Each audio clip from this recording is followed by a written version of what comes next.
आयोजित चौधरी चरण सिंह गौरव समारोह में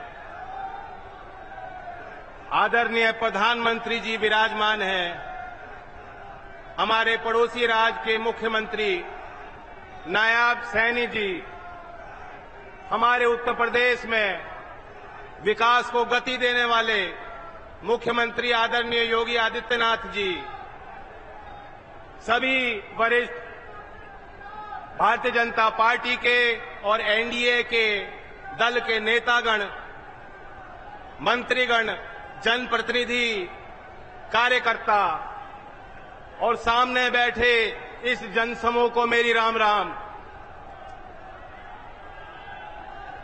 आपने देखा होगा कल एक भव्य समारोह में राष्ट्रपति भवन में महामहिम राष्ट्रपति जी से मैंने भारत रत्न का वो चिन्ह स्वीकार किया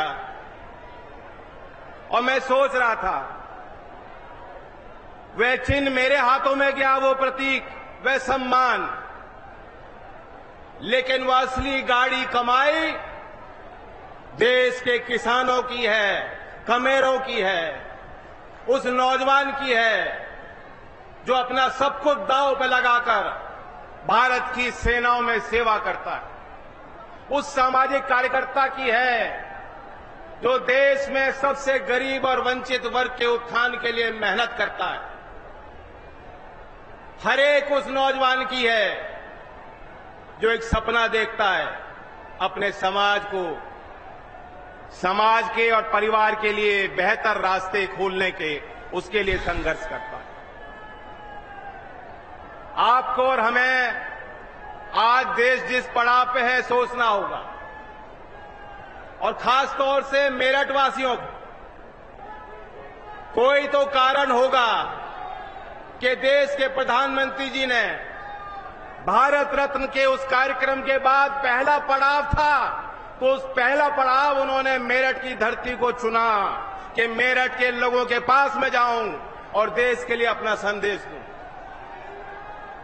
मैं आपको जानकारी भी देना चाहता हूं, कल जब वो समारोह समाप्त हुआ तो अल्प समय व्यक्तिगत मेरी भेंट प्रधानमंत्री जी से हुई और उस कम समय में भी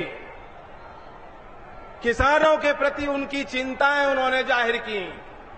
उन्होंने मुझे बताया कि किस तरीके से चौधरी चरण सिंह जी को वो मानते हैं, और मैं समझता हूं कि इसलिए भी हमें खुश होना चाहिए कि मेरठ चौधरी साहब की कर्मभूमि है।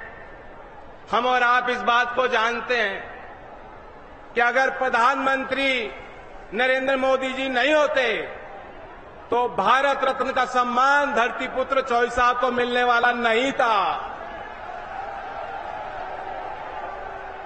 ये निर्णय, ये साहसी फैसला, ऐतिहासिक निर्णय आपके सम्मान को आगे बढ़ाने के लिए प्रधानमंत्री जी ने इसलिए भी लिया, वो भी जानते हैं चौधरी साहब का कितना बड़ा योगदान राष्ट्र निर्माण में रहा।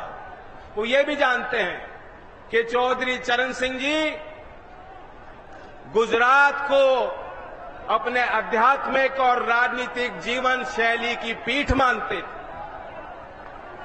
जो भी समाज सुधार का काम चौधरी चरण सिंह जी चाहते थे करना, वह उन्होंने दयानंद सरस्वती जी से सीखा और उससे उनसे प्रेरणा ली।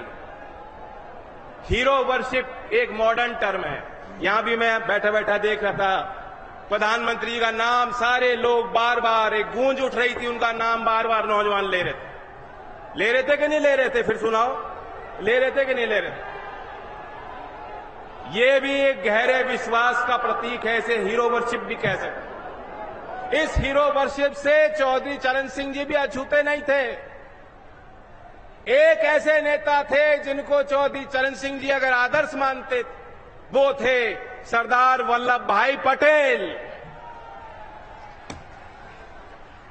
और इसलिए इस नाते को प्रधानमंत्री जी अच्छी तरह भली भांति समझते हैं और उनकी मंशा है, उन्होंने अपनी इच्छा शक्ति को जाहिर किया कि चौधरी चरण सिंह जी की वास्तव में जो विचारधारा, जो वास्तव में उनकी विरासत, जिसको आप सब लोग संभाल रहे हो, उसे और आगे बढ़ाना है। चौधरी चरण सिंह जी 2-3 विषयों को लेकर बेहद गंभीर होते थे। बहुत कम समय में मैं उल्लेख करना चाहूंगा। नंबर 1 क्या था? करप्शन, भ्रष्टाचार। जिस तरह तालाब में अगर एक कमल का फूल कहीं खिलता है, दूर से दिखाई देता है, दूर से उसका सौंदर्य एक कमल के फूल का दिखाई देगा कि नहीं देगा आपको? एक तालाब में एक फूल अगर खिल रहा हो। चौधरी साहब यही मानते थे कि जो नेता होता है, जो बड़े पद पे बैठा है, बड़े पदभार को संभाल रहा है, उसकी नैतिक जिम्मेदारी होती है।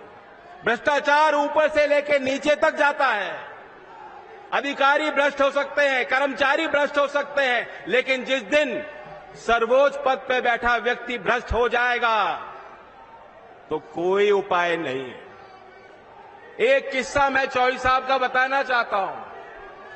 हमीरपुर जिले का 13 मार्च 1962 की तारीख, चौधरी चरण सिंह जी गृह मंत्री थे। वहां सर्किट हाउस पे रुके हुए थे। रेडियो का कार्यक्रम चल रहा था। चौधरी साहब ने सुना कि उन्हें पद से हटा दिया गया है, उनसे मंत्रालय ले लिया गया है। गाड़ी सरकारी उनके लिए खड़ी थी।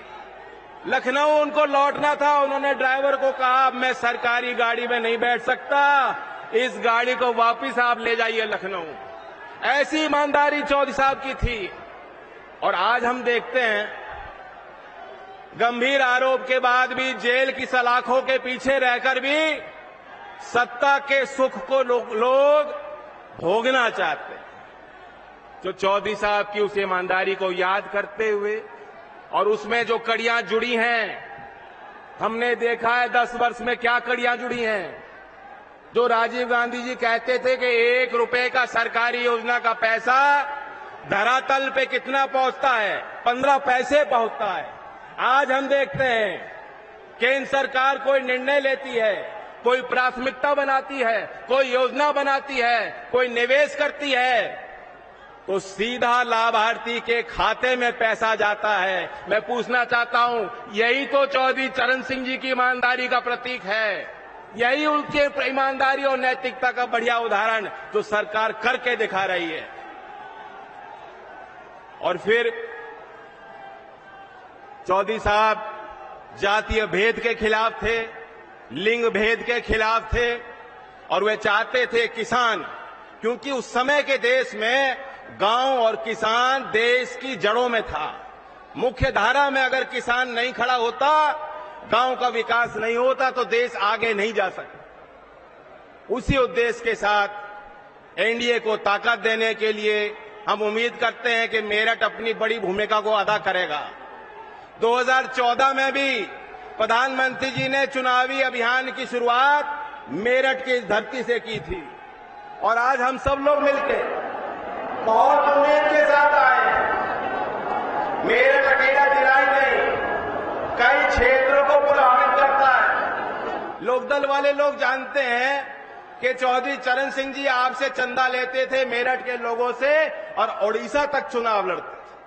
तो जहां मेरठ तय करेगा, तो जो नारा दिया है उत्तर प्रदेश की 80 सीट और देश के अगले चुनाव में 400 पार का नारा पूरा हो जाएगा।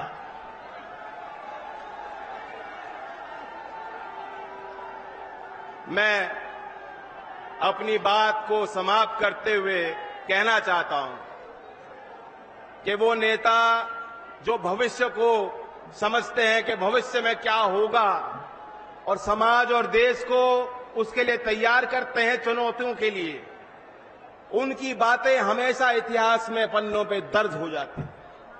आने वाले समय में जब अवलोकन होगा इस दौर का, तो तीसरा बड़ा मैंडेट देश की जनता मोदी जी को और एनडीए को देने वाली है, तो कहा